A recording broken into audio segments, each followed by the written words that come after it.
നമസ്കാരം.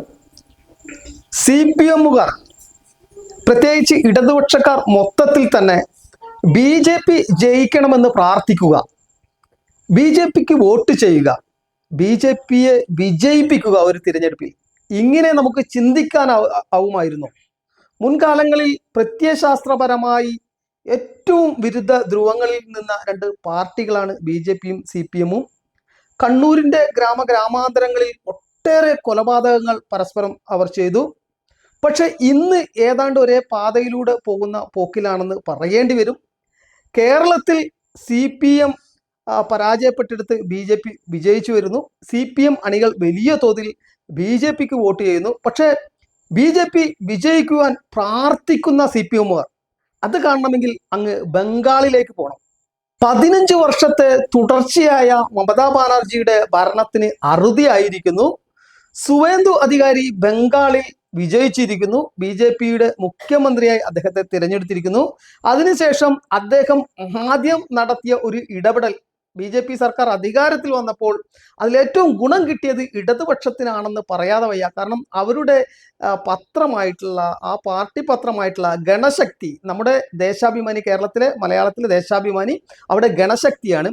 15 വർഷമായിട്ട് ഈ ഗണശക്തിക്ക് ഒരു സർക്കാർ പരസ്യം പോലും കിട്ടിയിരുന്നില്ല. അത് കിട്ടാൻ തുടങ്ങിയിരിക്കുന്നു.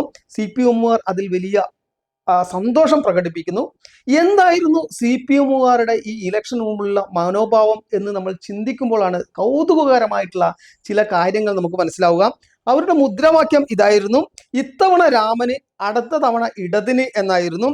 എബാർ രാം പോരെ ബാം, അതാണ് അതായത് ബംഗാളിയിലാണത് പറഞ്ഞത്. എബാർ രാം പോരെ ബാം, ഇത്തവണ ഇടതിന്, അടുത്ത തവണ ഇത്തവണ രാമന്, അടുത്ത തവണ ഇടതിന് എന്നായിരുന്നു അവരുടെ മുദ്രാവാക്യം. കൃത്യമായിട്ട് ഇടതുപക്ഷത്തിന് സ്വാധീനമുള്ള സ്ഥലങ്ങളിൽ അവർ ബി ജെ പിക്ക് കുത്തിയെന്നും സുവേന്ദു അധികാരി മമതാ ബാനർജിയെ നേരിടുന്ന ഭവാനിപ്പൂർ നിയോജക മണ്ഡലത്തിൽ അദ്ദേഹം പറയുന്നു 10,000 സി പി എം വോട്ടുകൾ തനിക്ക് ലഭിച്ചു എന്ന് പറയുന്നു. വളരെ കൗതുകകരമായ ഒരു കാര്യമല്ലേ? എങ്ങനെയാണ് ഇടതുപക്ഷത്തിന് ബി ജെ പിയെ പിന്തുണയ്ക്കുന്ന തലത്തിലേക്ക് ചിന്തിക്കാൻ സാധ്യമായത് എന്ന് നമ്മൾ ചിന്തിക്കേണ്ട വിഷയമാണ്.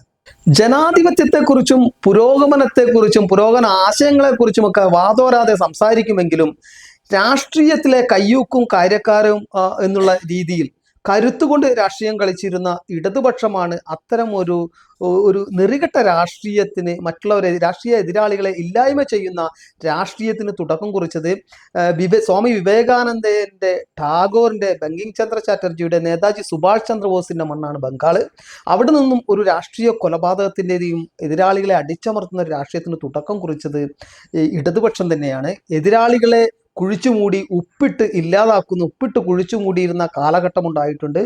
അങ്ങനെ ഒട്ടനവധി, ഒരു കുടുംബത്തെ കൊന്നുകൊണ്ട് അവരുടെ അമ്മയെ കൊണ്ട് ആ ഇറച്ചി ചോറിൽ തീറ്റിച്ച ഒരു കഥ പോലും നമ്മൾ കേട്ടിട്ടുണ്ട്. അത്രയും ക്രൂരമായ കൊലപാതകങ്ങളായിരുന്നു. അതിനുശേഷം അവരുടെ നന്ദിഗ്രാമും സിംഗൂറും ഇതൊക്കെ അതിനുശേഷം മമതാ ബാനർജി അവിടെ ജയിച്ചു. മമതാ ബാനർജി അതുവരെ ഇടതുപക്ഷത്തിലുണ്ടായിരുന്ന ഗുണ്ടകളെല്ലാം അധികാരത്തിനോടൊപ്പം പോയി, മമതാ ബാനർജിക്കൊപ്പം പോയി. ആ ഗുണ്ടകൾ ആദ്യം വേട്ടയാടിയത് ഇടതുപക്ഷ സി പി എം പ്രവർത്തകരെ തന്നെയായിരുന്നു. ഒന്ന് മുദ്രാവാക്യം വിളിക്കാനോ കൊടിയുയർത്താനോ പോലും പറ്റിയില്ല. അവരുടെ 555-ലധികം ഓഫീസുകൾ, പാർട്ടി ഓഫീസുകൾ തൃണമൂൽ ഗുണ്ടകൾ പിടിച്ചടക്കി. അതിനൊരു അറുതി വന്നത് ബി ജെ പി അധികാരത്തിൽ വരാൻ കാത്തിരിക്കേണ്ടി വന്നു. അറുതി വരാൻ ഇപ്പോഴാണ് അവർ ഓരോ ഓഫീസുകളായി തിരിച്ചു പിടിക്കുകയാണ്. അത് വളരെ സന്തോഷത്തോടു കൂടി ഈ കേരളത്തിലെ അടക്കം ഫേസ്ബുക്ക് പ്രൊഫൈലുകൾ, ഇടത് പ്രൊഫൈലുകൾ പോസ്റ്റ് ചെയ്യുന്നു. ഇപ്പോൾ ഞങ്ങൾ അവിടെ ഭവാനിപ്പൂരിൽ പിടിച്ചു, അവിടെ പിടിച്ചു, ഇവിടെ പിടിച്ചു, ഓരോ ഗ്രാമങ്ങളിലും പിടിക്കുന്ന പോസ്റ്റുകൾ കൂടെ ആഘോഷത്തോടെ ഇടുന്നു. പക്ഷെ നോക്കൂ, ഏറ്റവും നന്ദിയില്ലാത്തൊരു പ്രസ്ഥാനമാണ് ഈ ഇടതുപക്ഷം എന്ന് പറയേണ്ടി വരും. ഒരു ആഴ്ച കഴിഞ്ഞാൽ ഈ മമതാ ബാനർജിയുമായി കൂടി ബി ജെ പി സർക്കാരിനെതിരെ സമരം ചെയ്യുന്ന ഇടതുപക്ഷ പ്രവർത്തകരെ കാണാം. ഇടതുപക്ഷം എത്രത്തോളം ഇടതുപക്ഷത്തിന് മർദ്ദനമേൽക്കാതിരിക്കാൻ ബംഗാളിലെ RSS കാര്യാലയങ്ങൾ സഹായകരമായി എന്നുള്ളത് ചരിത്രമാണ്. അവരെ വലിയ അക്രമങ്ങളിൽ നിന്ന് രക്ഷിക്കാൻ ബി ജെ പി RSS പ്രവർത്തകർ വേണ്ടി വന്നു. ഒരു നന്ദിയുമില്ലാത്ത ഈ ആളുകൾ ഒരു മാസത്തിനകം തന്നെ അവർക്കെതിരെ സമരവുമായി മുന്നോട്ട് വരുന്നത് കാണാം. ഇവരെ കൊല്ലാക്കൊല ചെയ്ത മമതാ ബാനർജിക്കൊപ്പം കൂട്ടുകൂടുന്നത് കാണാം. അതാണ് അവരുടെ ചരിത്രം. ഏറ്റവും അധികം കൊലപാതകങ്ങളും ഹിറ്റ്ലർ ചെയ്തതിനേക്കാളും മനുഷ്യ കൂട്ടക്കുരുതി നടത്തിയത് സ്റ്റാലിനാണെന്ന് ചരിത്രം പറയുന്നു. അത് കമ്മ്യൂണിസ്റ്റ് പാർട്ടിയുടെ രക്തത്തിൽ അലിഞ്ഞു ചേർന്നതാണ് ഈ അക്രമം എന്നത്.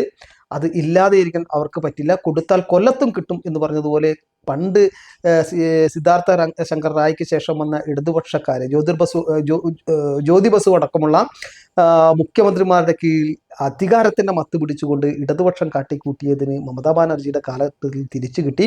ഇനിയെങ്കിലും ബംഗാളിൽ സംശുദ്ധമായിട്ടുള്ള ഒരു രാഷ്ട്രീയം, ഏവർക്കും രാഷ്ട്രീയ പ്രവർത്തനം സാധ്യമാകുന്ന ജനാധിപത്യത്തിന്റെ മനോഹരമായ ചിത്രം പുലരട്ടെ എന്ന് ആശംസിച്ചുകൊണ്ട്, എന്ന് പ്രാർത്ഥിച്ചുകൊണ്ട് നിർത്തുന്നു. നന്ദി, നമസ്കാരം.